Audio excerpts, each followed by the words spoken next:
Estamos grabando. Hoy vamos a hablar de antineoplásicos. No sé si alguien sabe lo que es un antineoplásico. Pero bueno, son fármacos que lo que hacen es impedir el desarrollo o crecimiento y proliferación celular eh, excesivo, ¿no? Muchos de estos son profármacos y, o sea, que se administran, sí, ahí va, son para el tratamiento del cáncer, que se administran de forma de profármaco para mejorar lo que es la farmacocinética o la farmacodinámica, para así disminuir la toxicidad. ¿Sí? A ver, un segundo. Bien, entonces primero vamos a hablar un poco del ciclo celular. Paren que tengo un montón de cosas puestas acá. Allá. Ciclo celular. Entonces, el ciclo celular es un conjunto de sucesos altamente ordenados que ocurren en la célula para permitir que ésta crezca y se reproduzca, se divida. Entonces, ¿por qué le llamamos ciclo? Porque de una célula madre vamos a generar dos células hijas que estas van a poder volver a tener los mismos pasos, el mismo proceso para también dividirse. Pero no todos los tejidos tienen la misma tasa de replicación, digamos, no todas las células se dividen a la misma velocidad. Entonces, tenemos células que se van a dividir rápido, como por ejemplo las que son todas las del tracto gastrointestinal, y hay otras células que van a tener una división más lenta. ¿Sí? Entonces, vamos a hablar, a ver si yo puedo pasar esto aquí, de las fases del ciclo celular. Entonces, en forma grande, el ciclo celular se divide en dos, digamos, partes. La interfase y la fase M o mitosis. Entonces, en la interfase, la célula va a crecer en tamaño y va a replicar su ADN. Bueno, también sus organelos y otros componentes celulares. Y durante la mitosis, estas copias de ADN se van a separar o sea, en dos células iguales. Bien, entonces, la interfase es la parte más larga del ciclo celular y se divide a la vez en otras tres fases. Entonces, en la fase G1, la célula va a crecer en tamaño y va a replicar lo que es todos sus organelos. En la fase S va a duplicar su material genético. Y en la fase 2, G2, pasan distintos procesos que lo que hacen es preparar a la célula para la división celular, que ocurre en la fase M o mitosis. Entonces, la fase M a la vez se divide aquí tenemos otros, digamos también, fases o subfases. Entonces tenemos la profase, donde el material genético se condensa, o sea, se forman los cromosomas. Tenemos profase, ¿no?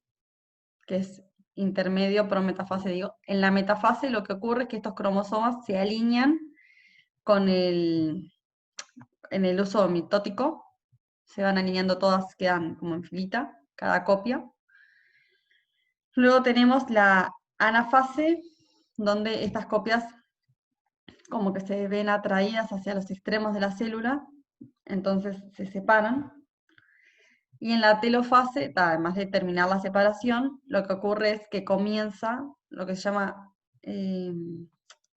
duplicación del citoplasma para formar las dos células hijas. ¿Sí? A ver, no me estoy olvidando de nada. Creo que no. Citocinesis se llama la parte que se llama división del plasma. Bien, una vez la célula se divide, ¿qué puede ocurrir con las hijas? Bueno, las hijas pueden entrar de vuelta al ciclo celular para volverse a reproducir. Luego lo que pueden hacer es diferenciarse. O también lo que puede pasar es que entren a un estado que se llama G0.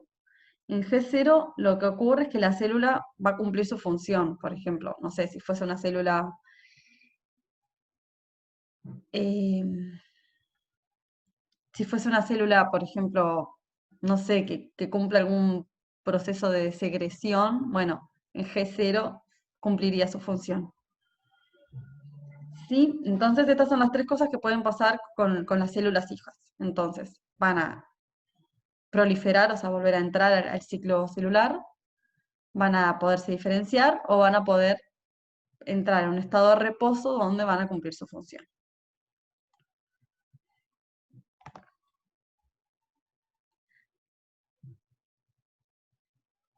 Bien. Entonces, este ciclo celular tiene que estar como bien controlado para no generar o evitar la generación de células que sean no funcionales o que estén dañadas de alguna manera. Y también para evitar, o sea, ¿qué pasa? Queremos que se reproduzca la cantidad que queremos, que necesitamos, ni más ni menos. Entonces tenemos, ¿cómo se hace esto? Bueno, a nivel celular existen citoquinas que mediante reacciones de fosforilación lo que hacen es controlar procesos, activar o inhibir procesos celulares que desencadenan, digamos, el ciclo celular. Estos son los factores de crecimiento. Entonces tenemos factores que van a promover el crecimiento celular, factores que van a promover la duplicación del ADN, factores que lo que van a hacer es promover la división. También otro sistema de control va a ser el espacio físico y los nutrientes que hayan disponibles. Las células van a crecer mientras tengan espacio en general y mientras hayan nutrientes que les permitan justamente nutrirse. Entonces, por ejemplo, después tenemos esto de retroalimentación negativa, que justamente era más o menos lo que les decía en cuanto al espacio físico. Hay señales, las células pueden liberar señales que promuevan o inhiban el ciclo celular de células vecinas. También hay una inhibición por contacto, que esto a veces se pierde, a veces las células lo pierden, pero ¿qué es una inhibición por contacto? Es cuando una célula se toca con otra, dice, no, acá ya no hay más espacio y bueno, no se divide. Entonces tenemos tres puntos de control en el ciclo celular que lo que hacen es estar diseñadas para que la célula no se reproduzca si tiene su ADN dañado. Entonces el primer punto de control está en la fase G1 que les había contado de la interfase, donde se testea, digamos, ay, perdón que hay un compañero, donde se testea que las condiciones del medio sean adecuadas, que el ADN de la célula esté intacto y que el crecimiento en tamaño haya sido correcto. Luego tenemos un punto de control en la fase G2, donde lo que hace la célula es no permitir que ésta se reproduzca si su ADN está dañado. Entonces, como que va a chequear que tenga el ADN sano y en caso de encontrar alguna falla la va a tratar de solucionar, de arreglar. Y en la fase M el punto de control que tenemos es que todos los cromosomas estén unidos al uso mitótico que les comentaba para que se separen. Bueno, entonces los factores de crecimiento son señales, a raíz de la duda que está surgiendo en el chat, son señales que activan o desactivan procesos celulares para ya sea inhibir o activar el ciclo celular. Tenemos factores que lo que van a hacer es promover el crecimiento en tamaño, factores que van a promover lo que es la replicación del ADN, factores que lo que van a hacer es promover justamente la separación de estas copias de ADN. Bien. Entonces, esto más o menos serían los que son los sistemas de control y proliferación celular. Bien, entonces, ¿qué pasa? Bueno, como ya les comenté, o sea, si hay puntos de control es porque durante el proceso celular podría llegar a haber y hay errores, por ejemplo, en la duplicación del ADN. Entonces, la mayoría de estos errores son remediables. La célula los puede remediar y seguir con el proceso. Pero, por ejemplo, en la fase S lo que se va a fijar es que la secuencia nucleotídica sea la correcta, pero podría llegar a dar un gen mutado. O sea, podríamos llegar a tener una secuencia nucleotídica diferente a la normal. Y también en la fase M podemos llegar a tener problemas en cuanto a cómo se dividen las copias del ADN, perdón. Entonces, bueno, vamos a poder acumular errores. Dentro de las células se van a poder acumular errores que si no son reparados van a desencadenar la apoptosis. ¿Qué es la apoptosis? Es la muerte celular programada y de forma ordenada, de manera de no generar caos en el ambiente que rodea la célula. Entonces, ¿cómo es? Bueno, tenemos que si la apoptosis se llegase a dar en exceso, vamos a poder desarrollar una enfermedad, por ejemplo, neurodegenerativa, donde la muerte celular está como de alguna manera descontrolada, pero excesiva. Y también lo que nos puede pasar es que la célula pierda la capacidad de control de su testeo de errores y no entre en apoptosis. Entonces, ¿qué pasa? Cuando no entra en apoptosis, podemos desarrollar lo que se llaman neoplasias. Permiso, acá, neoplasias. Entonces, una neoplasia se va a definir como una masa anormal de tejido, ¿sí? A raíz de la pérdida de capacidad de entrar en apoptosis en caso de tener algún error. O sea, puede ser que, ahí había un compañero, que no pueda entrar en apoptosis o que de alguna manera pierda el control de crecimiento y se reproduzca cuando no es necesario. Entonces tenemos dos tipos de neoplasias. Vamos a tener la neoplasia benigna y la neoplasia maligna. La neoplasia benigna, ¿qué es? Es como dijimos, una masa normal de tejido, pero bien delimitada y que no afecta, eh, digamos, la funcionalidad de los tejidos que están alrededor. Entonces, al estar bien delimitada, lo que permite es la extirpación, por ejemplo, mediante cirugía y que no crezca más. En general, la benigna va a suceder esto. En la maligna, lo que pasa es que va a tener un crecimiento más rápido, va a ser invasora, o sea que va a meterse entre otros tejidos. Y bueno, esto lo que va a hacer es dificultar, obviamente, su extirpación y va a poder generar lo que conocemos como cáncer. ¿Hasta acá alguna duda? Bien. Entonces, bueno, estamos hablando, ya ingresando en lo que son tumores o células cancerosas.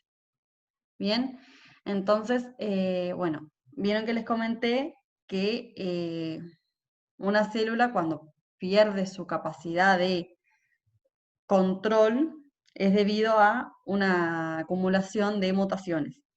Pero ¿qué sucede? Las células tumorales no son todas iguales, no tienen todas la misma mutación.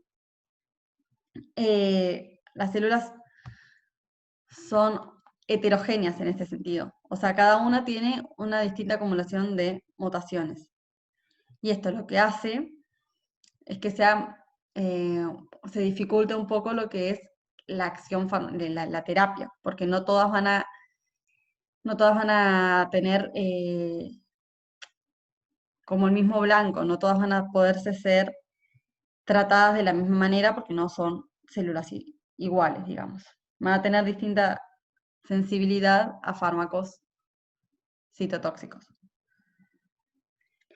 Entonces,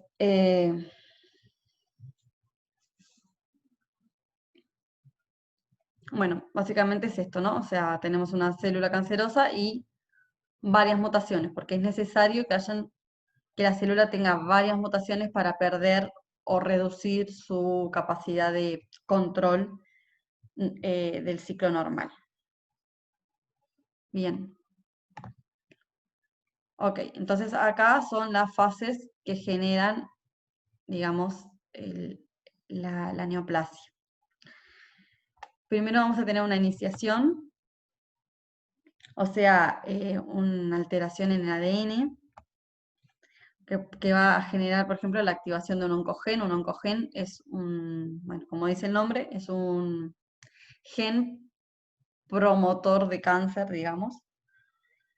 Bien, luego vamos a tener la promoción, aquí está la promoción, donde va a haber una división rápida y sin control celular. Y luego vamos a tener la progresión, donde lo que pasa es que la neoplasia ya instaurada empieza a aumentar su malignidad. Vieron que acá, por ejemplo, en la imagen empezó siendo un tumor benigno y después por acumulación de otras nuevas mutaciones va siendo más maligno hasta el punto de, por ejemplo, generar metástasis. Bien. Oncogenes no, o sea, tenemos en nuestras células normales, por ejemplo, oncogenes, pero están inhibidos de alguna manera.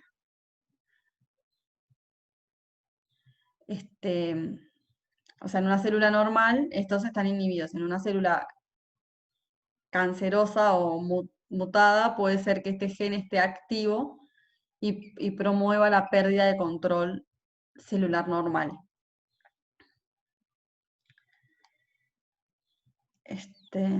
Bien. Bueno, entonces acá de vuelta lo mismo, de la generación sucesiva de mutaciones para desarrollar el cáncer. Y nada, he repetido de vuelta el tema de que no todas, o sea, dentro de un mismo tumor, no todas las células son iguales, hay una heterogeneidad, son heterogéneas, entonces, ¿qué pasa? No van a tener la misma sensibilidad a fármacos citotóxicos, y entonces va a ser, eso es un punto que complica lo que es el tratamiento. Bien, entonces comencemos bien con lo que es el cáncer. Una de las, o sea, ¿qué define la malignidad del cáncer? Bueno, primero el uso de nutrientes que están disponibles para células normales y, o sea, estas células anormales lo consumen. Luego también tenemos, como les comenté, lo de la penetración a tejidos adyacentes, dañando lo que es la funcionalidad de este tejido. Y también luego, cuando se genera una metástasis, va a ser como es también lo mismo, ¿no? Penetrar en tejidos, pero esta vez no adyacentes, sino más distantes. Obviamente también va a depender del órgano al que esté afectando.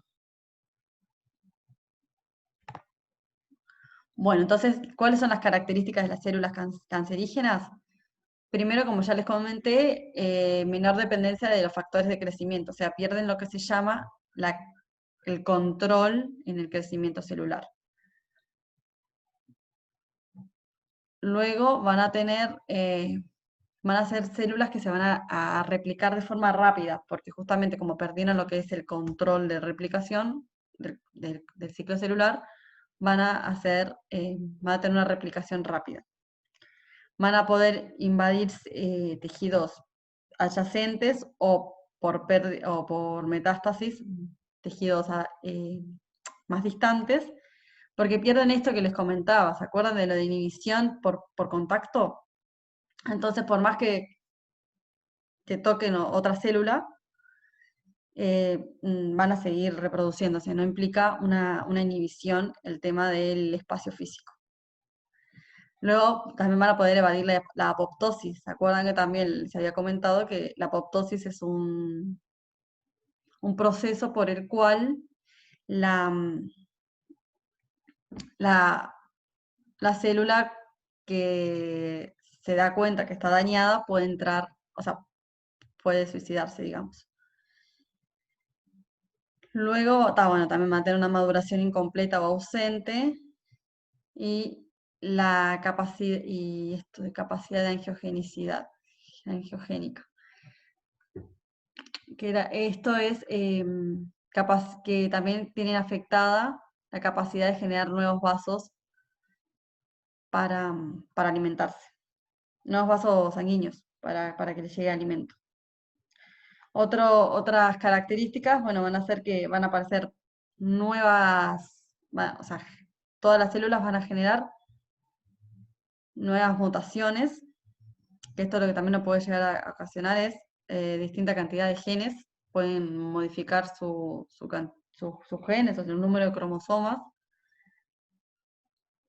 y también van a poder generar, como ya les comentaba, cambios en la membrana, pero no tanto, o sea, además de para la pérdida de inhibición por contacto, también para lo que es vellosidades, o sea, puede ser que generen nuevas o que pierdan las normales, que son también las encargadas ya sea del movimiento celular o del contacto, de la comunicación con células adyacentes. No sé si me estoy olvidando de algo. Bien. Aquí. Entonces, el cáncer es una enfermedad bastante prevalente, digamos, y lo que tenemos es que hay varios tipos de cáncer según la célula a la que afecten. Entonces tenemos los carcinomas que van a tener un comienzo en la piel o en tejidos que revisten o cubren órganos internos. Vamos a tener los sarcomas, que van a ser cánceres que se inicien en hueso, cartílago, grasa, músculo. Las leucemias son enfermedades que comienzan en el tejido que forma la sangre o en células sanguíneas. Luego tenemos los linfomas y los mielomas que van a comenzar en células del sistema inmune. Y vamos a tener cánceres en el sistema nervioso central que van a poder comenzar ya sea en el cerebro o en la médula espinal. Entonces, es una de las principales causas de muerte a nivel mundial y el 30% de estas muertes se va a relacionar con factores de riesgo conducta, con hábitos de vida no saludables, digamos, ¿no? De las cuales el tabaquismo es el factor de riesgo más importante.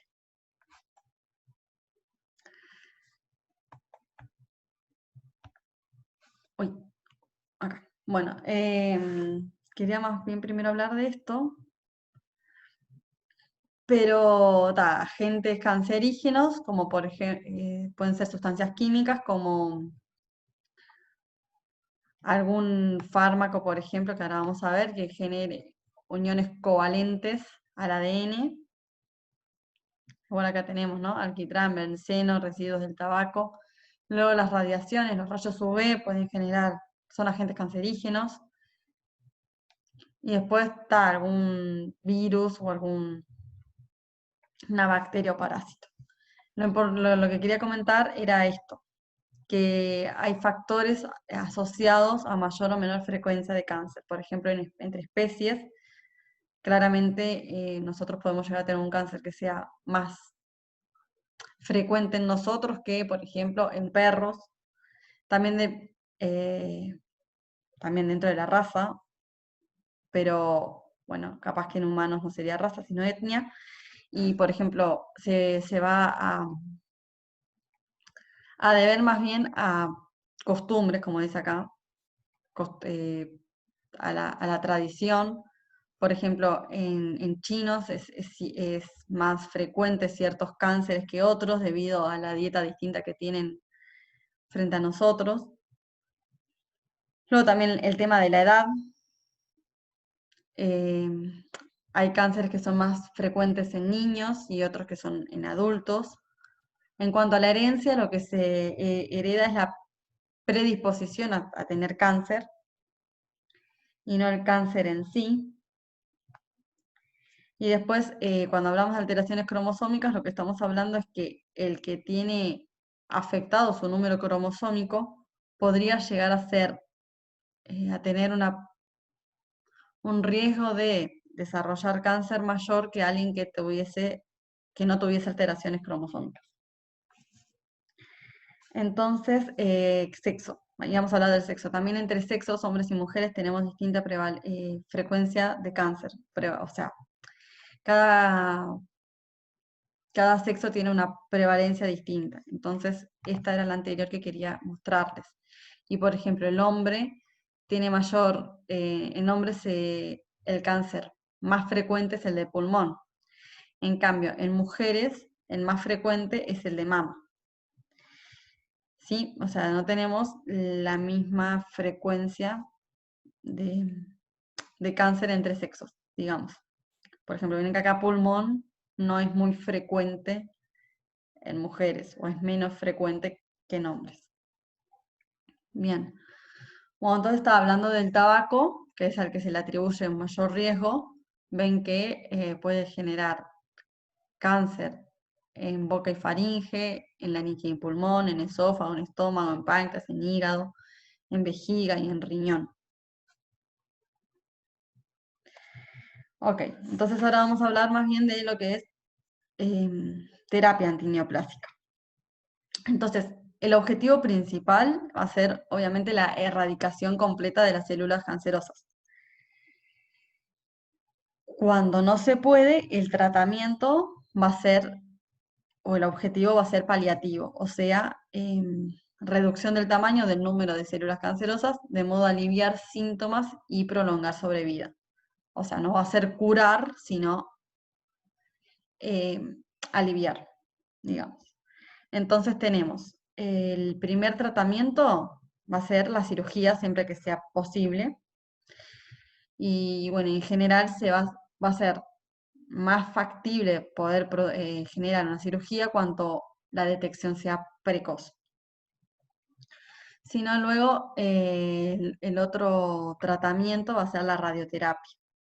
La radioterapia va a ser ya, digamos, una terapia paliativa, en la cual de forma local se administra, ya sea de forma externa o interna, un fármaco con capacidad radioactiva, que lo que va a hacer es dañar estas células cancerosas. Por ejemplo, tenemos el iodo 131, que es utilizado para tratar el cáncer de tiroides. Luego tenemos, si no, el tercer, digamos, el tercer tratamiento estándar va a ser la quimioterapia. En la quimioterapia es un tratamiento sistémico, o sea, se administra vía, o sea, sistémica, y lo que hace es, bueno, justamente atacar a todo lo que pueda.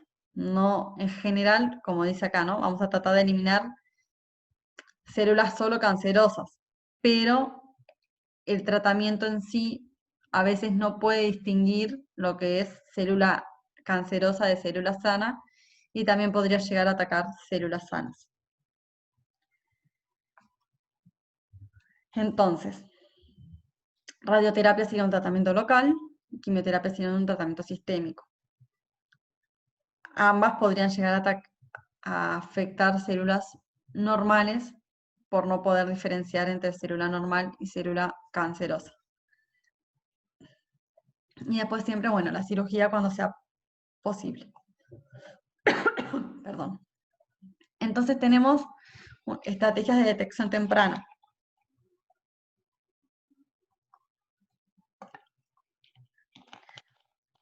Por ejemplo, la mamografía, los métodos de detección citológica para cáncer de cuello de útero,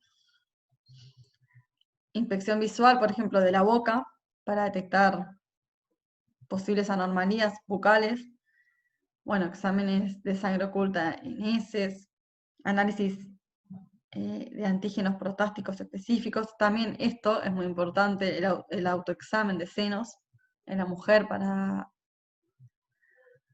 ayudar a detectar lo que sea cáncer de mama. Bien. Bueno, entonces, quimioterapia. Hablemos específicamente de la quimioterapia. Como ya les comenté, va a tener acción sistémica y va a impedir, es una sustancia que va a impedir el desarrollo, crecimiento y proliferación de células tumorales, pero a veces no va a poder distinguir célula tumoral de célula sana.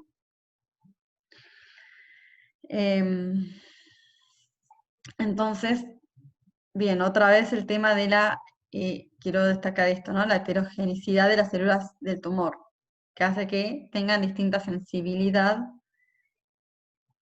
y por eso el tratamiento farmacológico quimioterápico rara vez va a responder a un único agente, o sea, rara vez vamos a poder administrar un único fármaco para hacer efectiva la terapia, dado que o sea, distintas células del tumor van a tener distinta sensibilidad. Entonces se va a precisar una acción conjunta de varios fármacos, ya sea administrados al mismo tiempo o en fases sucesivas, o sea, no sé, una semana uno, una semana otro, o un mes uno, un mes otro. Bien, entonces vamos a trabajar con lo que es diseño de una terapia combinada de fármacos.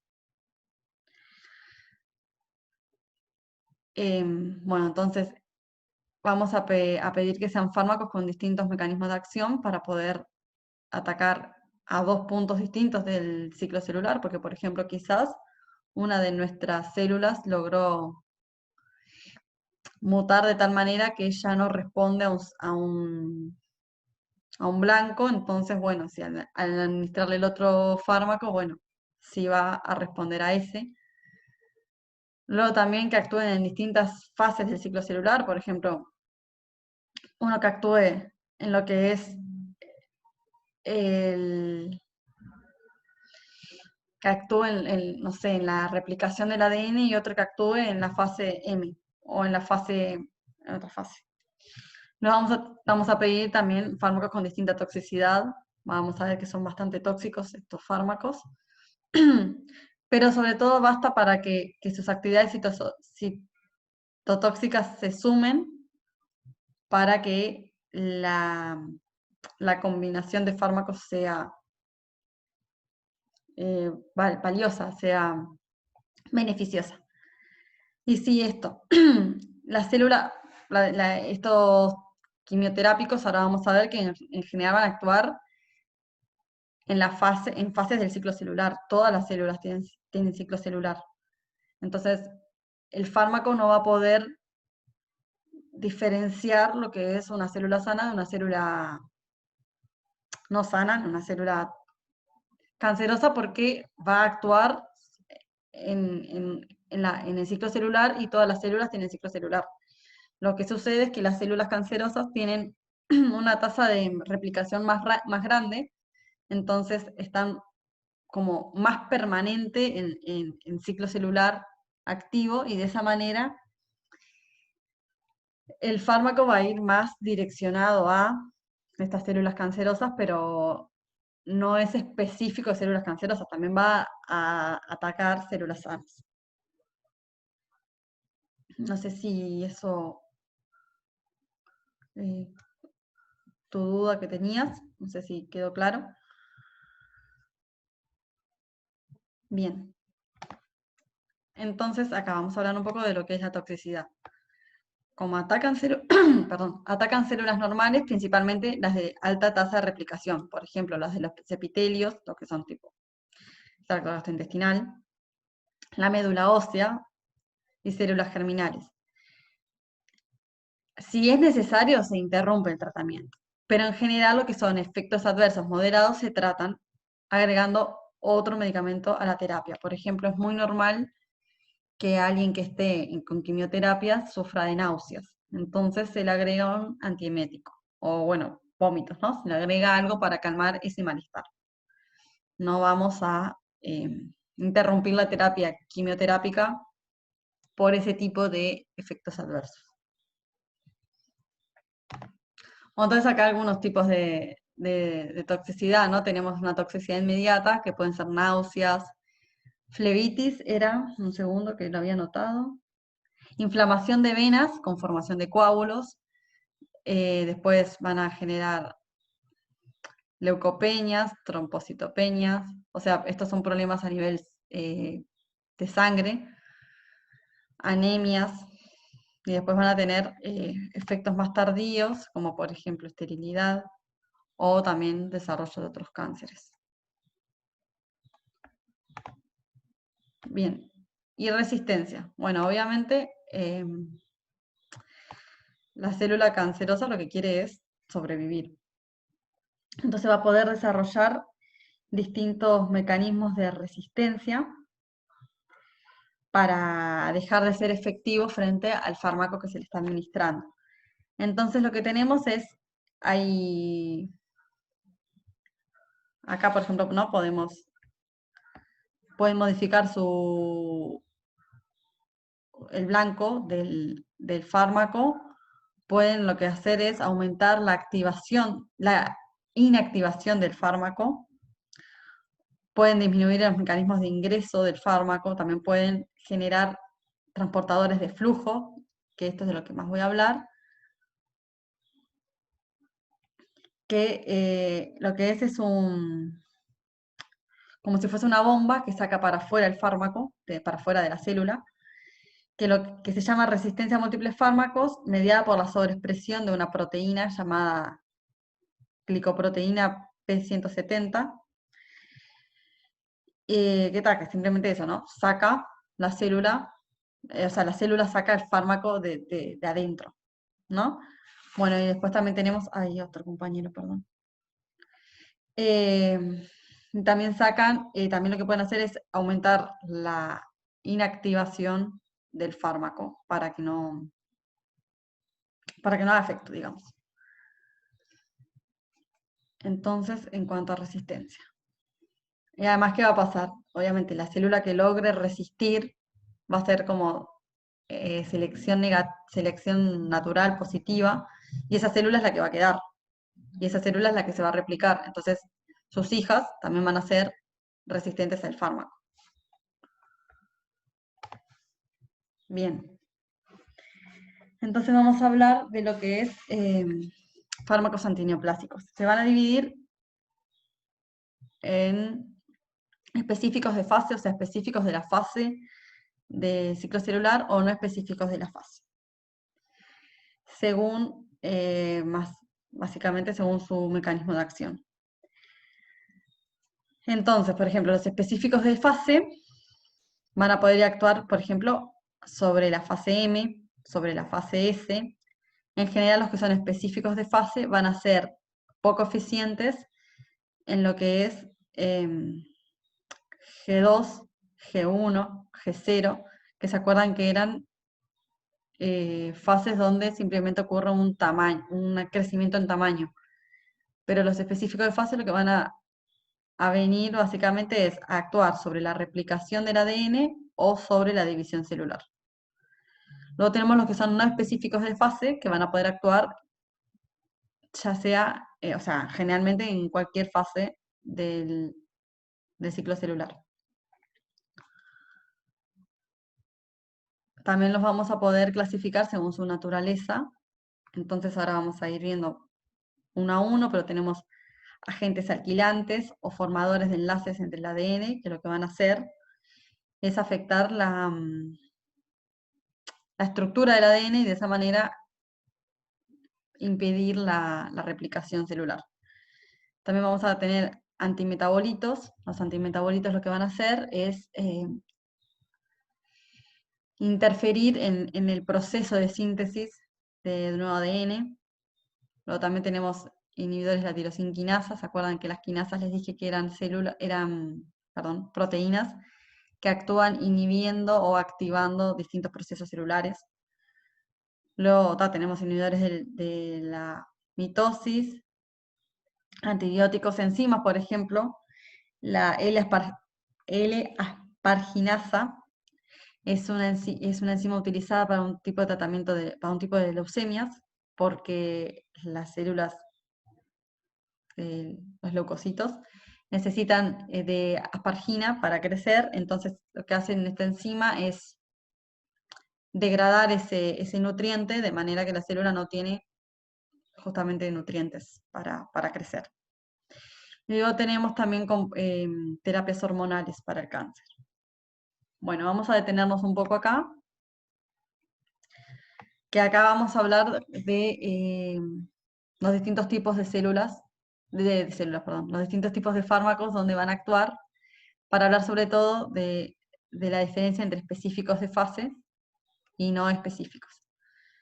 Entonces tenemos fármacos que van a inhibir la síntesis del ADN, van a poder inhibir la unión ADN polimerasa, van a poder actuar como antimetabolitos, como les dije, inhibiendo la síntesis de ADN, ahora vamos a ir viendo. Entonces ven todos estos aquí, y estos de aquí, o sea, todos estos de aquí van a inhibir la síntesis del ADN. O sea, van a actuar en la fase S, porque esto, ¿no? O sea, van a inhibir la síntesis o van a afectar de alguna manera la síntesis, o sea que van a ser más efectivos en la fase S del ciclo celular. Luego tenemos otros fármacos, como son los alcaloides de la vinca o los taxanos, que lo que hacen es unirse a tubulinas. Las tubulinas son proteínas necesarias para lo que es la mitosis, para lo que es la separación.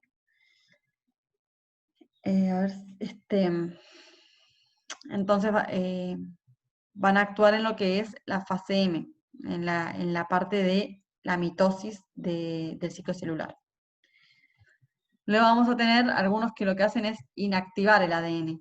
Por ejemplo, los agentes alquilantes, que lo que van a hacer es formar uniones covalentes cruzadas entre las hebras del ADN, o estos antibióticos que lo que hacen es intercalarse entre pares de bases. Entonces, estos van a bloquear la reproducción del ARN, porque en general lo que hacen es afectar la estructura del ADN, pero de un ADN que ya fue sintetizado. O sea, estas, por ejemplo, los que actúan inhibiendo el ADN, no van a ser específicos de una fase, porque ya está el ADN sintetizado. Y luego tenemos distintas hormonas que lo que van a hacer es afectar sobre todo las partes de proteínas. O sea, van a afectar la célula también, pero a nivel proteico. Entonces también no son ciclo específicos, o fase del ciclo específicos. ¿Sí? Bueno, luego se acuerdan del no. No tienen por qué saber cada nombre del fármaco, que es. Más o menos sí, en grupo quizás lo que hacen, ¿no? Por ejemplo, ahora vamos a ir viendo, pero saber qué hacen los antimetabolitos, pero no específicamente cada uno. O qué hacen los agentes alquilantes, pero no necesariamente cada nombre. Pero por eso, sobre todo, saber diferenciar un fármaco específico de fase M, un específico fase S, cuáles serían los que no son específicos de la fase. Y luego esto, G0. ¿Se acuerdan que G0 era una fase de reposo del ciclo celular? Entonces o sea, la célula no está haciendo nada, no se está replicando, no está aumentando en tamaño, no, no se está dividiendo. Entonces los fármacos van a ser poco efectivos en esta fase. Ya sean los que sean específicos de fase específicos de fase o no específicos de fase, van a tener todos poco efecto cuando la célula esté en este estado. Entonces, una cosa que no les comenté es que, por ejemplo, cuando hablábamos de cirugía y quimioterapia, hay veces que se combinan, porque cuando el cáncer empieza a ser empiezan a tener muchas células, y lo que es el alimento empieza a escasar, bueno, a haber poco alimento, las células van a entrar en este estado de reposo. Entonces van a empezar a ser más resistentes o menos sensibles al fármaco. Entonces, ¿cuál es la estrategia? La estrategia va a ser cirugía para extraer cierto porcentaje de estas células, siempre que sea posible, obvio, a veces que no es posible. Y de esta manera las células las células que quedan van a tener más alimento disponible, más nutrientes disponibles, de manera que van a dejar este G0, van, por ejemplo, a pasar de vuelta a al ciclo celular y de esa manera volver a ser sensibles al fármaco que estábamos utilizando antes, o bueno, igual a otro, pero van a empezar a ser sensibles a algún fármaco. ¿Sí? ¿Alguna duda? Me interesa que entendamos bastante la parte del cómo pueden actuar en distintas fases. Vean la cantidad de fármacos que tenemos disponibles que van a interferir en la síntesis del ADN. Tenemos Disculpe, unos... profesora, ¿podría ir un poquito más despacio? Sí, No, gracias. bien. Tenemos fármacos que van a inhibir la síntesis del ADN. O sea, van a actuar en la fase S. ¿Se acuerdan? Sí, fase S. ¿Se acuerdan que en la fase S es donde hay síntesis de ADN? Entonces tenemos antimetabolitos. Estos son todos ejemplos de antimetabolitos que ahora vamos a ir viendo. Que lo que hacen es actuar a distintos puntos, ahora vamos a ir viendo bien, de lo que es la síntesis propiamente del ADN. O sea, van a, por ejemplo, actuar en la inhibición de las bases, ¿se acuerdan? Las bases nucleotídicas del ADN. Luego tenemos, y esos son de fase S, luego tenemos los de la fase M. Fase M lo que van a hacer es actuar a nivel de la mitosis. ¿Cómo van a actuar? Bueno, uniéndose a tubulinas y microtubulinas, que son proteínas encargadas justamente del, de la separación de, de las células, o sea, cuando se van a dividir. Luego tenemos algunos fármacos que no actúan en un punto específico del ciclo celular, porque por ejemplo, tenemos los agentes alquilantes o los antibióticos que lo que van a hacer es actuar en el ADN ya sintetizado. Van a formar, en general lo que van a hacer es afectar la estructura del ADN de manera que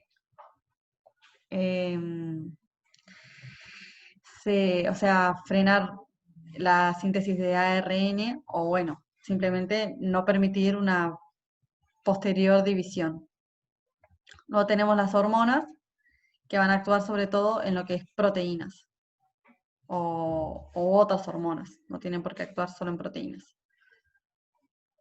Pero todos estos que son, digamos, no específicos de un ciclo, de una fase del ciclo celular, son así, y estos son específicos. Lo que queríamos era esto, cuando están en G0, o sea, en una fase de reposo, que no están ni dividiéndose, ni creciendo en tamaño, ni duplicando su ADN, no están haciendo básicamente nada las células, el fármaco, o sea, las células son menos sensibles al fármaco. ¿Bien? Acá hay una duda, ¿cómo saben los médicos en qué fase está el paciente? No, claro, sí, sobre esta parte médica no la estaría sabiendo, pero sí, o sea, hacen un estudio, o si no, ¿se acuerdan que les comenté que lo que vamos a hacer cuando es necesario instaurar un tratamiento quimioterápico es hacer una terapia combinatoria, una combinación, administrar dos tipos de fármacos distintos? Entonces vas a actuar dos tipos de fármacos distintos que van a actuar en dos ciclos, o sea, no vas a actuar dos que sean específicos, no vas a administrar dos que sean específicos de fase S. Capaz que administras uno de fase S y uno en fase M, o uno en fase S y uno que sea no específico, o en fase M y no específico. O sea, no vas a administrar dos de fase S, no vas a administrar dos de fase M. Entonces así estás cubierto de cualquier fase que esté la célula tumoral. Bien. Entonces ahora vamos a hablar un poquito de cada uno.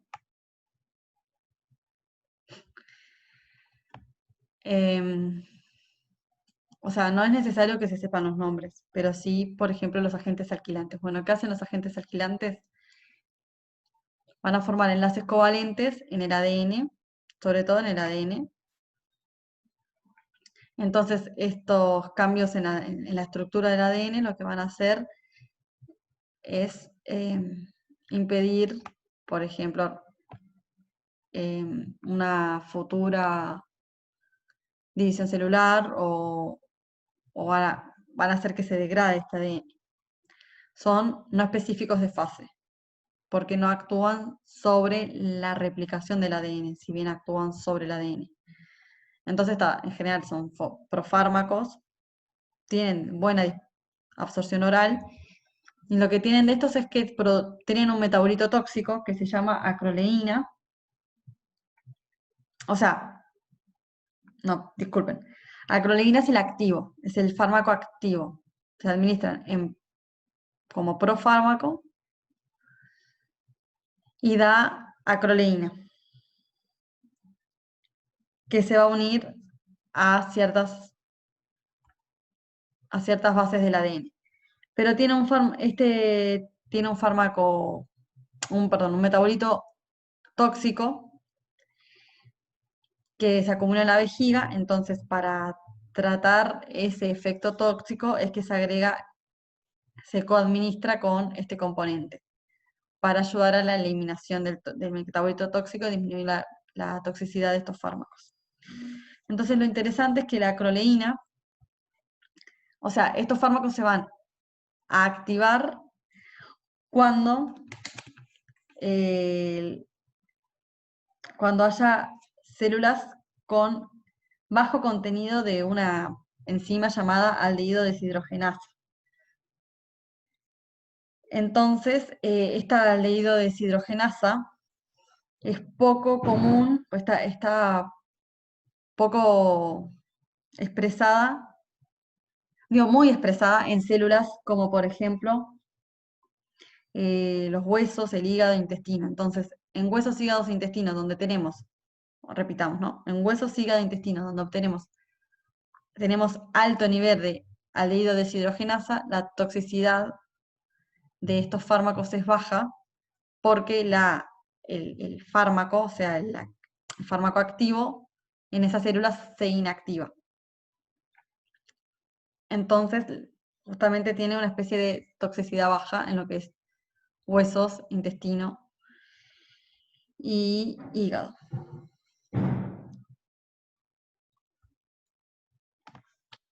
Bueno, acá tenemos otros ejemplos de agentes alquilantes o de complejos de cisplatino.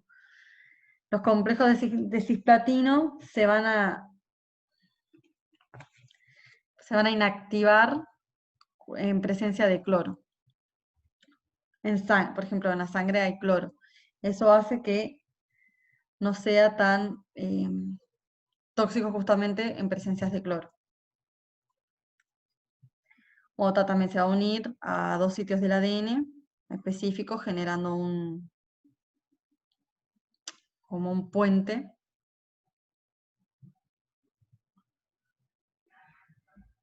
Y ese sería su capacidad citotóxica.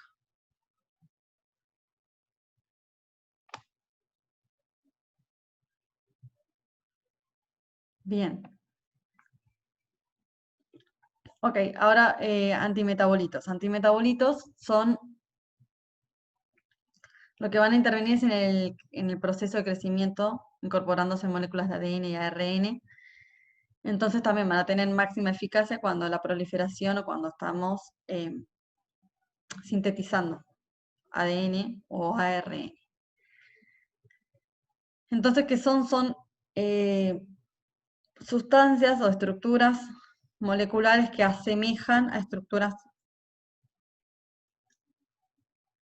Bien, repitamos primero entonces agentes alquilantes. ¿Qué parte no comprendimos? O sea, lo importante de los agentes alquilantes es saber que lo que hacen es formar uniones covalentes con el ADN, de manera de que producen alteraciones en la estructura del ADN, entonces van a impedir replicación y transcripción, y a veces también van a generar un desapareamiento en las bases, o sea, van a como a destruir, digamos, de alguna manera, la estructura del ADN. También, bueno, saber que son profármacos, porque habíamos comentado que la mayoría, no todos, pero la gran mayoría de los fármacos quimioterápicos se administran como profármacos, que tienen una buena absorción oral y que, como producen un metabolito tóxico, la toxicidad de este metabolito se trata coadministrando con otra sustancia que ayuda a eliminar el metabolito. O sea, no es que porque sean tóxicos se van a dejar de usar, sino que se coadministran con otra sustancia. Y también el tema de que si bien no son específicos para la célula cancerosa, el activo, el fármaco activo, se inactiva frente a una enzima que se llama aldehído deshidrogenasa. No tienen por qué recordar el nombre, simplemente a modo de anecdótico. Como, o sea, inactiva frente a esa enzima, en células que tengan esa enzima, su toxicidad no va a ser tan alta. ¿Y dónde está esa enzima expresada altamente? En células del hueso, en células del intestino y en células del hígado. O sea que ahí los agentes, en esos órganos, los agentes alquilantes no son tan tóxicos. Y luego está también, o sea, estos son nombres de distintos agentes alquilantes. Y tenemos el cisplatino, que también actúa uniéndose, generando como si fuesen puentes entre las dos hebras de ADN. Y también, o sea, tiene esta particularidad de que se inactiva frente a iones cloro.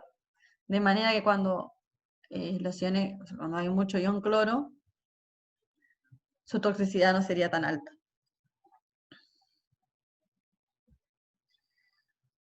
¿Sí? Bueno.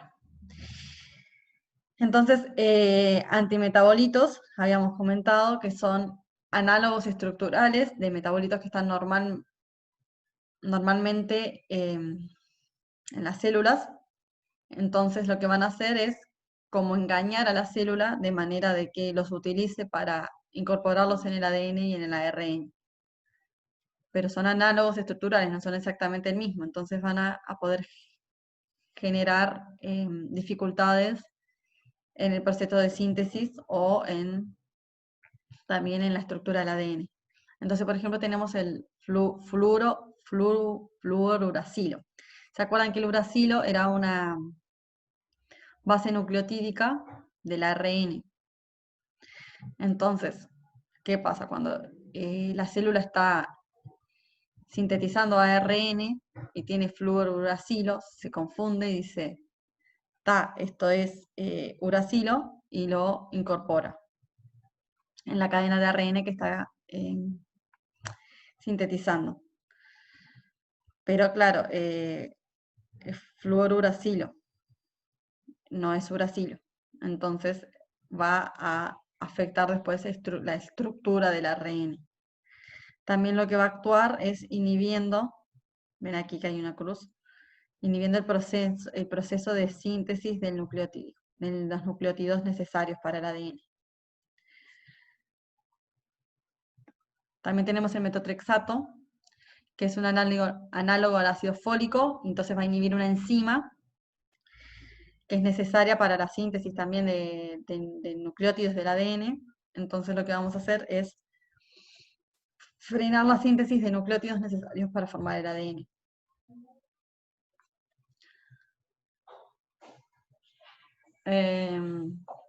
Bien. Oli.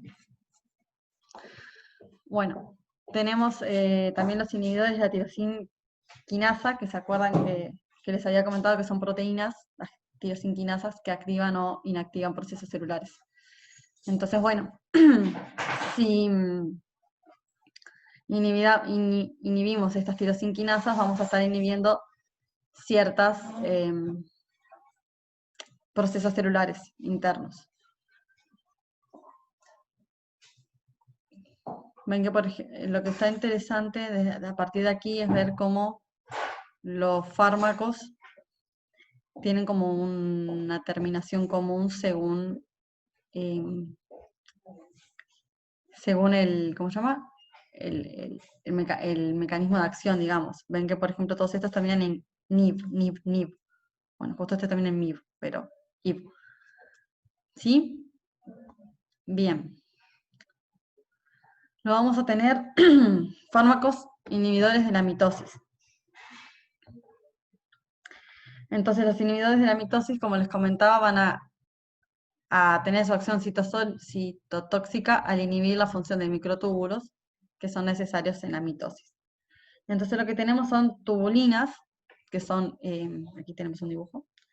Las tubulinas son proteínas que forman microtúbulos necesarios para la separación de las copias de ADN. ¿Sí? Entonces, si actuamos sobre el microtúbulo, vamos a actuar sobre la mitosis. Entonces vamos a tener fármacos que en general muchos son derivados de componentes naturales, pero acá tenemos los alcaloides de la vinca y los taxanos que provienen de plantas. Entonces tenemos los alcaloides de la vinca que se van a unir a tubulinas y van a impedir el ensamblaje de microtúbulos, entonces van a detener la división celular. Y son, por ejemplo, vincristina, bilastina, vieron otra vez que también stina. Luego tenemos los taxanos, que también se unen a las tubulinas, causando polimerización. Entonces, túbulos poco funcionales, otra vez, actuamos sobre el microtúbulo, que es necesario para la mitosis. Y vemos que también en taxel. ¿Sí? Eso tipo está bueno como para también identificar al fármaco, no por el nombre, sino por su terminación. Que eso en realidad ya sirve casi siempre, ¿no? Bien, tenemos entonces también los inhibidores de la polimerasa. Inhibidores de la polimerasa. La polimerasa es un topoisomerasa. No sé qué está diciendo, pero topoisomerasa son proteínas que se unen al ADN para separar las hebras y así ayudar a la replicación. Entonces, o sea, inhibidores de la topoisomerasa lo que van a hacer es inhibir que las hebras de ADN se separen y así inhibir la replicación. Hay dos tipos de isomerasa, la 1 y la 2. La primera se activa a lo largo de todo el ciclo, mientras que la segunda es de la fase de síntesis. Entonces los inhibidores de la topoisomerasa lo que van a hacer es estabilizar la unión ADN-enzima de manera de inhibir la replicación.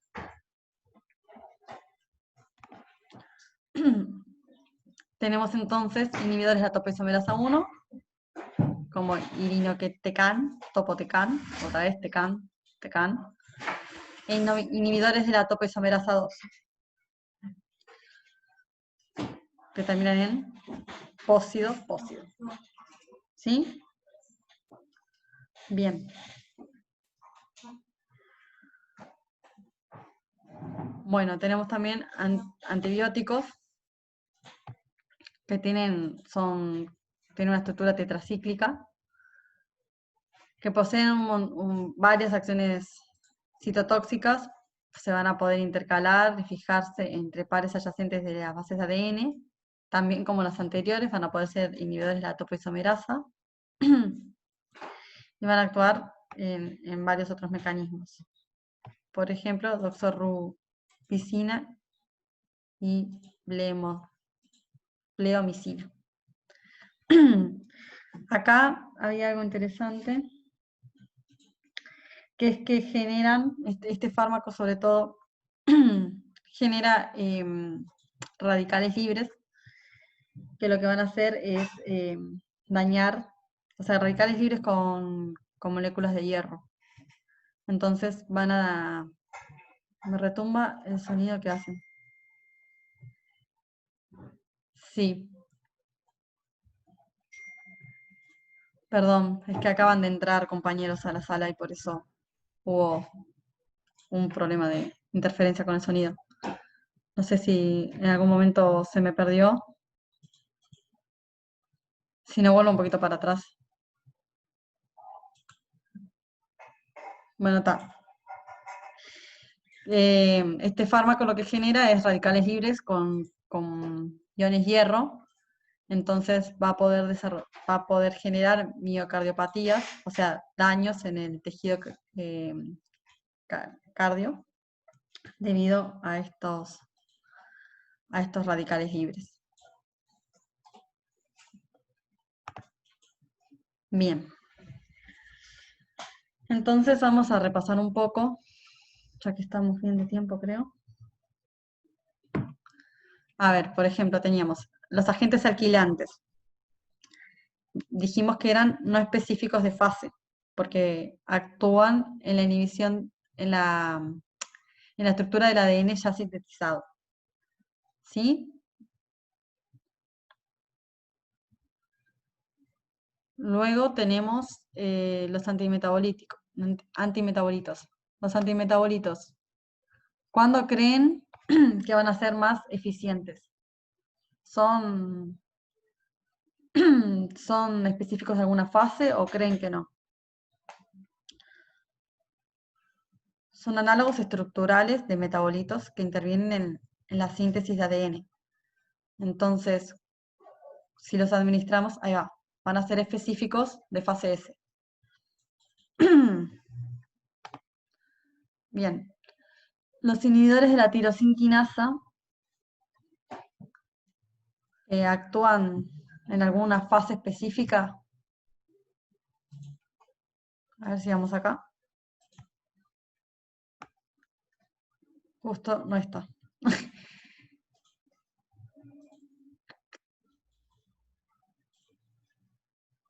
Sí. A ver, actúan sobre...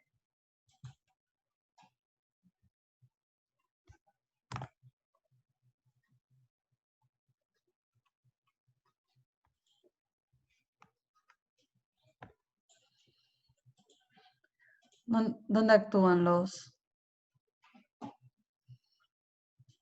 Sí, sobre G1, o sea, si van a actuar sobre G1, en realidad...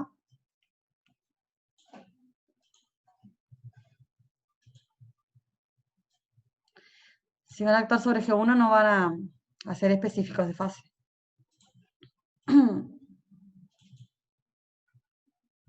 Bueno, está. Inhibidores de la mitosis, obviamente, ¿en qué fase actuarían?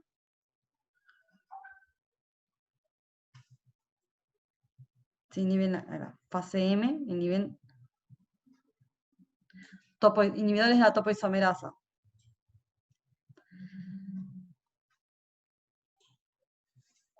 Vieron que tenemos dos tipos, isomerasa 1 y isomerasa 2. La topoisomerasa 1, teníamos por aquí,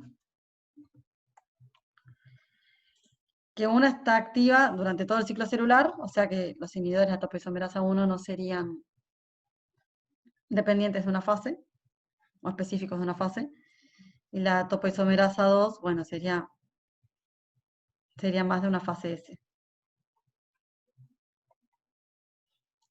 Luego tenemos los antibióticos, que tienen distintos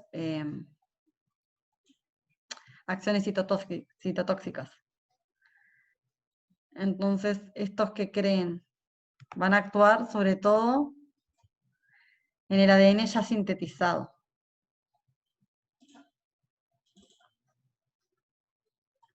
Yo diría que los inhibidores de la tirosinquinasa no son específicos de fase.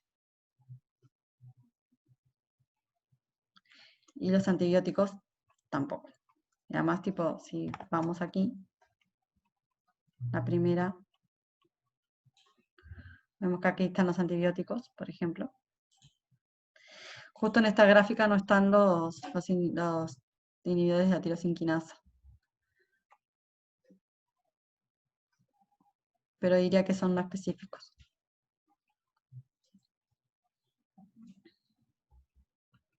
Bien. Entonces vamos a la terapia hormonal. Hasta acá más o menos claro. Terapia hormonal. Terapia hormonal también va a ser no específica. Va a actuar sobre todo en lo que son proteínas. O otras hormonas, bueno, sí, hormonas son otras proteínas. Entonces, primero vamos a tener terapia con glucocorticoides. Sí, no sé si ustedes ya vieron glucocorticoides, pero uno de los efectos de este tratamiento es generar inmunosupresión. Entonces podrían ser efectivos cuando tratamos un cáncer, por ejemplo, leucemias o linfomas. O sea, cánceres que afectan lo que es el sistema inmune. Luego tenemos terapias para actuar sobre hormonas sexuales. ¿Se acuerdan cuáles eran las hormonas sexuales que hablamos en el módulo anterior sobre hormonas y hablamos de las distintas hormonas sexuales entre hombres y mujeres? Que teníamos estrógeno y progesterona, son las hormonas sexuales femeninas, y después teníamos la testosterona, que es la célula sexual masculina. Sí. Entonces, el estrógeno, ¿se acuerdan que lo que servía era para mantener lo que son características, caracteres femeninos secundarios, como por ejemplo el crecimiento de mamas? Entonces hay ciertos cánceres de mama que son, si la terapia hormonal es no ciclo específica, porque no va a actuar sobre el ciclo celular, sino sobre hormonas. Igual eso lo tienen en una de las primeras diapos de quimioterapia, para que lo tengan bien presente. Entonces, por ejemplo, tenemos el estrógeno, que va a actuar, por ejemplo, en el crecimiento de mamas. Entonces hay muchos cánceres que son sensibles a estrógeno. Muchos cánceres de mama, por ejemplo, que son sensibles a estrógenos. Entonces, con la terapia hormonal lo que vamos a tratar es, ya sea de inhibir la síntesis de la hormona, o de inhibir su función. Esto siempre que el cáncer que estemos tratando sea sensible a estas hormonas sexuales. Entonces, ¿cómo podemos frenar? Bueno, primero lo que podemos hacer es bloquear la función del ovario. Por cirugía, por ejemplo, o por radiación, frenar la función del ovario. O también, ¿se acuerdan que a nivel hipofisiario teníamos, bueno, en realidad a nivel del hipotálamo se sintetizaba una hormona liberadora de gonadotropinas, que después lo que hacía era promover la liberación de estrógenos a nivel del ovario. Entonces, si frenamos a nivel central esa primera hormona, podríamos frenar lo que es la síntesis y liberación de estrógenos. Esto en general, estas estrategias van a ser, digamos, efectivas en mujeres premenopáusicas, donde el nivel de estrógeno es muy alto. ¿Sí? Después tenemos el bloqueo de producción. Podemos bloquear la producción de estrógenos mediante inhibidores de la aromatasa. Esto lo que va a ser más efectivo en mujeres posmenopáusicas, ¿sí? Donde ya de por sí ya está todo lo que es hormonal bajo, entonces vamos a poder inhibir la síntesis de estrógenos. Luego lo que podemos hacer es modular el efecto del estrógeno. No es que vamos a dejar, ay, se me fue alguien. No es que vamos a dejar de sintetizar estrógeno, sino que lo que vamos a hacer es impedir que éste tenga su efecto. Entonces acá lo que tenemos son el tamoxifeno y el raloxifeno, que son los más utilizados, que lo que actúan es modulando un receptor que se llama, receptor de estrógeno. Entonces estos fármacos se unen al receptor de estrógeno para que el estrógeno no se pueda unir y de esta manera frenamos el efecto. Entonces el tamoxifeno lo que va a tener es ciertos efectos análogos al estrógeno en ciertos tejidos, como por ejemplo el útero y los huesos. Entonces se empezó a sustituir por raloxifeno, que no tiene estos efectos proestrógeno, digamos. Pero claro, esta terapia, ya sea con tamoxifeno o con raloxifeno, va a ser efectiva otra vez cuando nuestro cáncer presente este receptor para estrógenos en sus células, ¿no? En la estructura celular.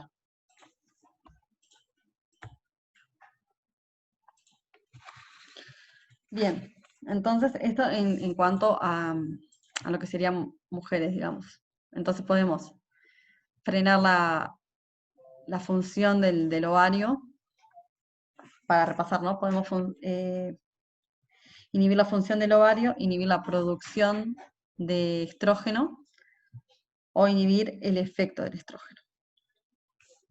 También no solo estrógeno, ¿no? O sea, también tenemos otras hormonas sexuales. Por ejemplo, podemos inhibir la producción de testosterona al dar inhibidores de la 5-alfa reductasa. La 5-alfa reductasa es una enzima necesaria para la síntesis de testosterona. Y de esta manera vamos a poder tratar ciertos cánceres de próstata. ¿Sí? Bueno, entonces esto básicamente de terapia hormonal.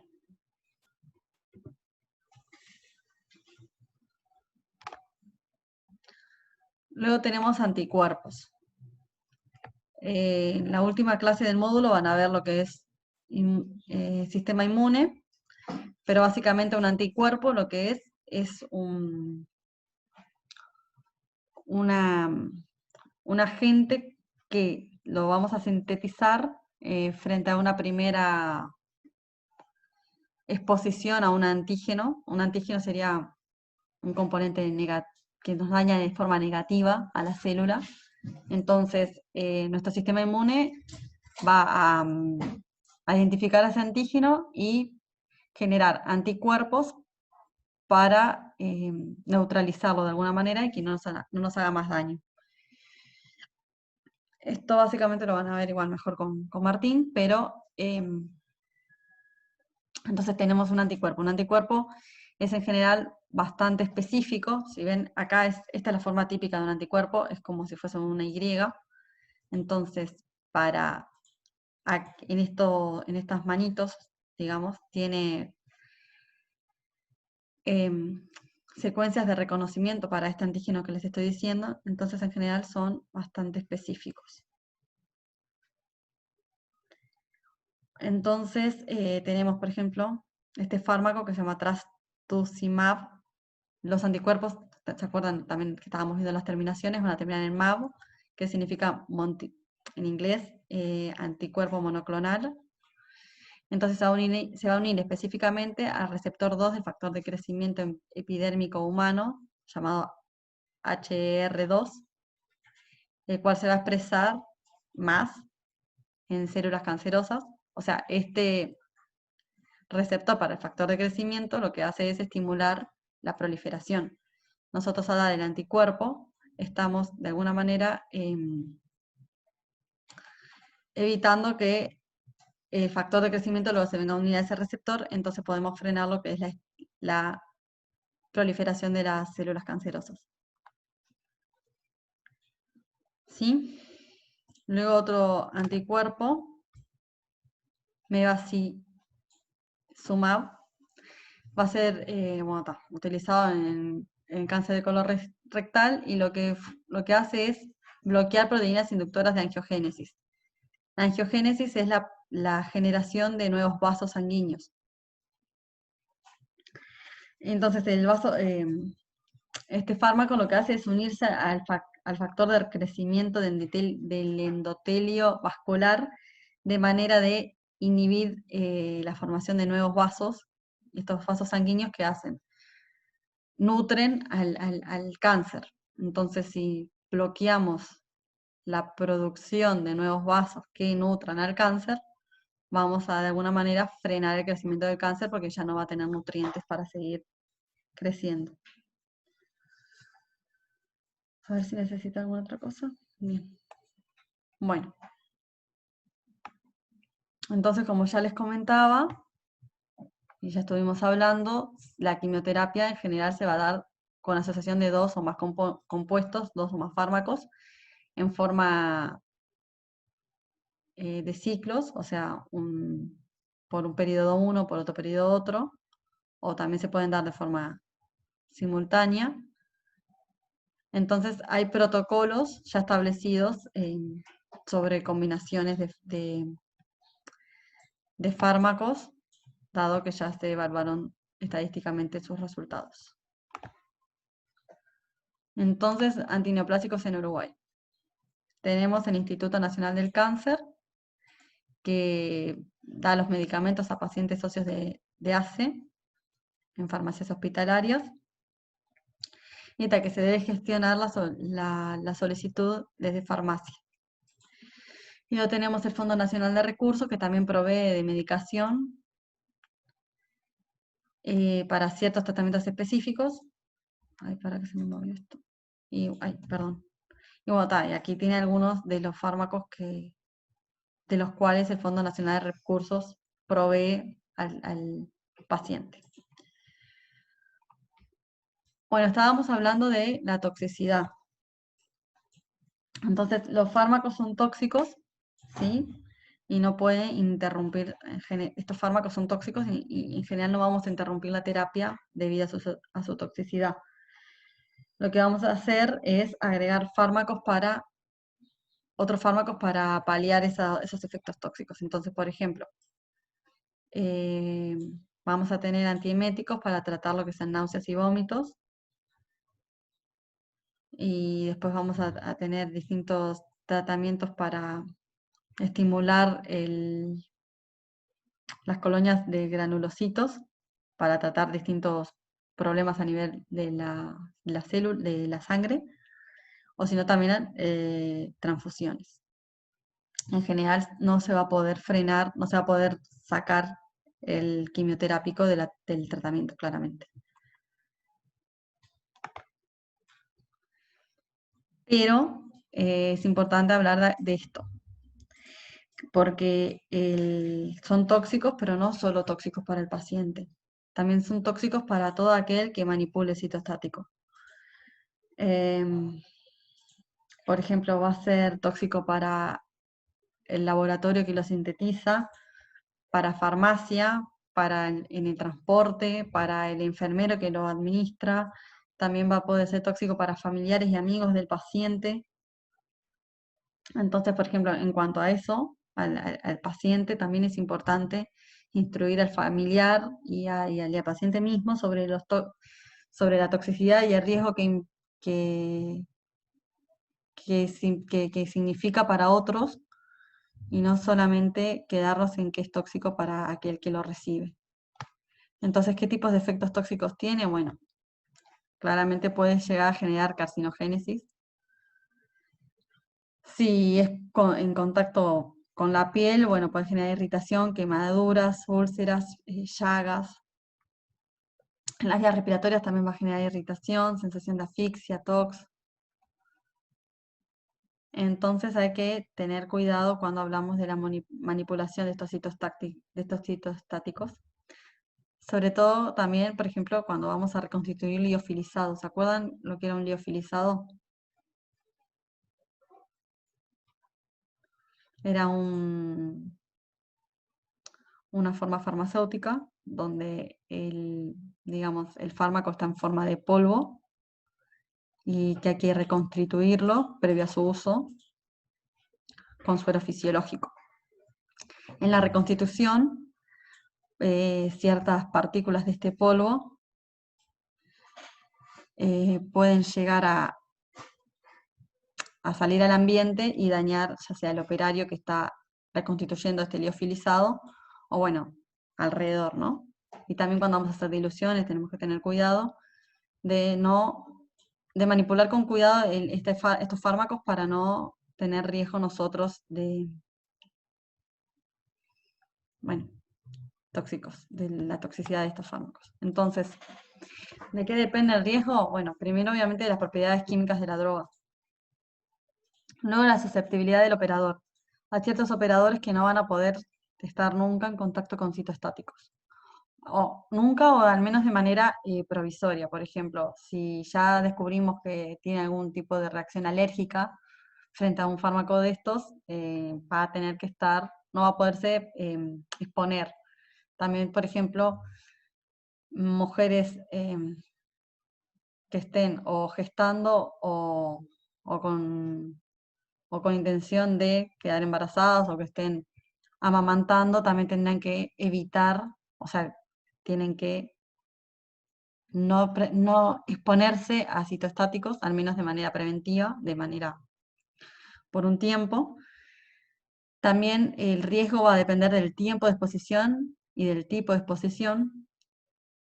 Por eso, algo que se recomienda es el rotar los operarios, que no siempre el mismo operario esté realizando la misma actividad para disminuir su tiempo de exposición. Claramente siempre el operario igual va a tener que ser idóneo, pero se va rotando para que no esté uno solo tan expuesto tanto tiempo a los citostáticos.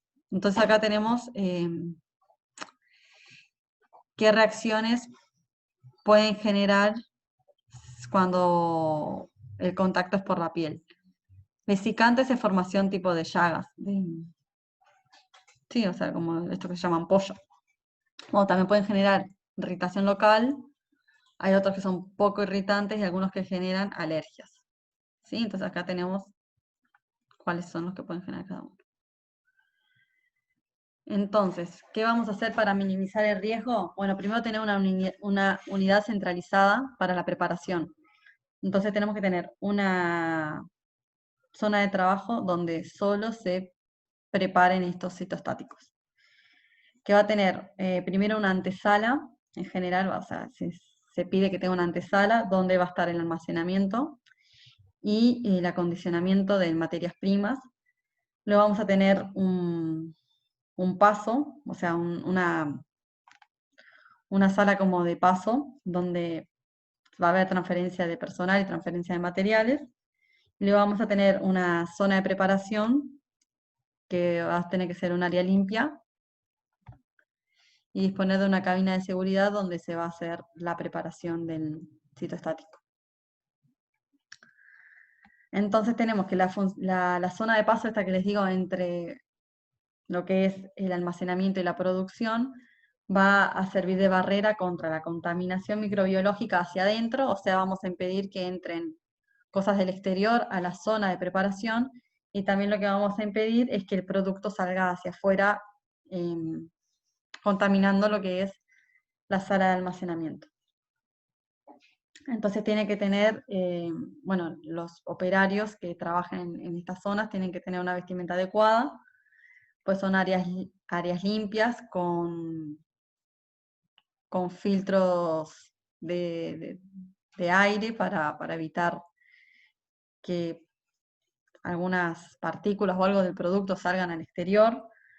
El personal no puede estar maquillado, tenemos que tampoco puede llevar ningún accesorio, todo para, obviamente, minimizar el riesgo que supone la manipulación con estos fármacos.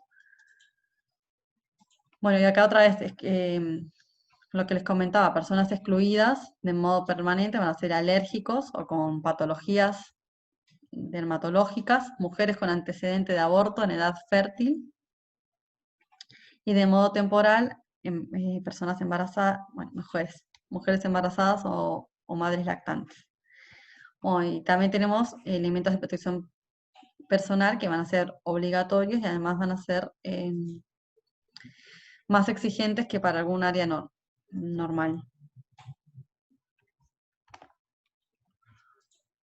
Pero bueno, siempre puede haber siempre puede haber algún tipo de accidente y tenemos que saber actuar frente a derrames. Entonces, bueno, frente a un derrame vamos a tener que vestir según la normativa vigente. Hay ciertos kits para derrames. Tenemos que poseer un contenedor para citostáticos y esto para todo. Por ejemplo, todo lo que sea desecho del paciente tiene que ser tratado de forma diferencial debido a que estuvo en contacto con citostáticos. La ropa del paciente o bueno, el algodón que se usa para desinfectar, las heces, la orina, todo tiene que ser tratado de una forma diferencial a lo que sería en caso de otro paciente. También tenemos que evitar la formación de aerosoles y para esto se utilizan paños absorbentes. Identificar los productos recogidos que sean tratados justamente de una manera distinta.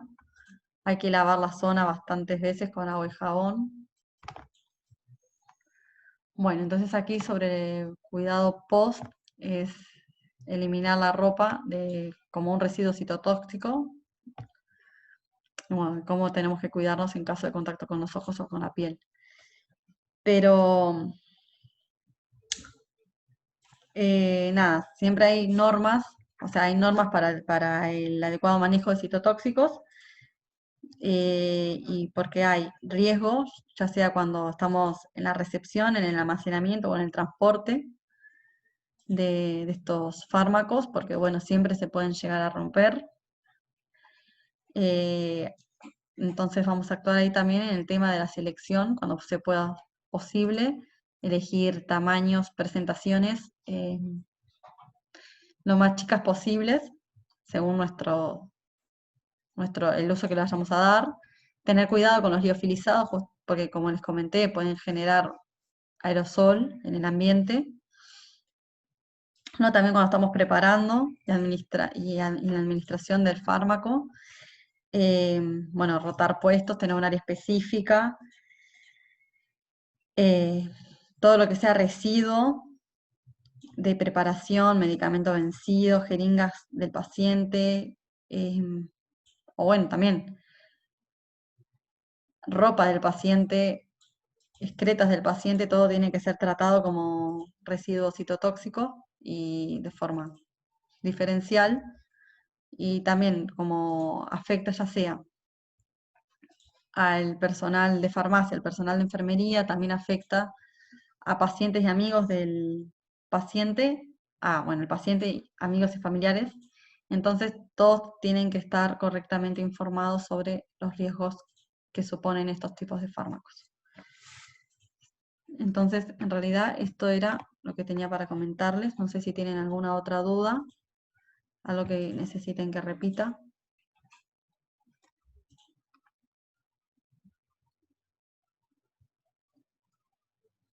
¿No?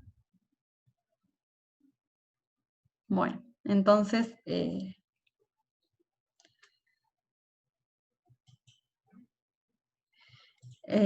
bueno, el paciente cuando está en la casa, hay unas normas que dicen que en lo que sea posible, su ropa debe ser lavada en bolsas aparte, o sea, en bolsas, digamos, para que no contamine la demás ropa y claro, también, o sea, tener cuidado sí, en realidad no sé cómo hará en la casa con el tema de sus desechos, pero sobre todo cuidarse con la ropa, con lo que es la ropa de cama, ¿no?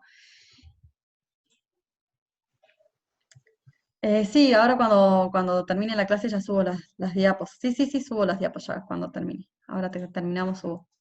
¿Sí? Bueno, entonces era todo por hoy.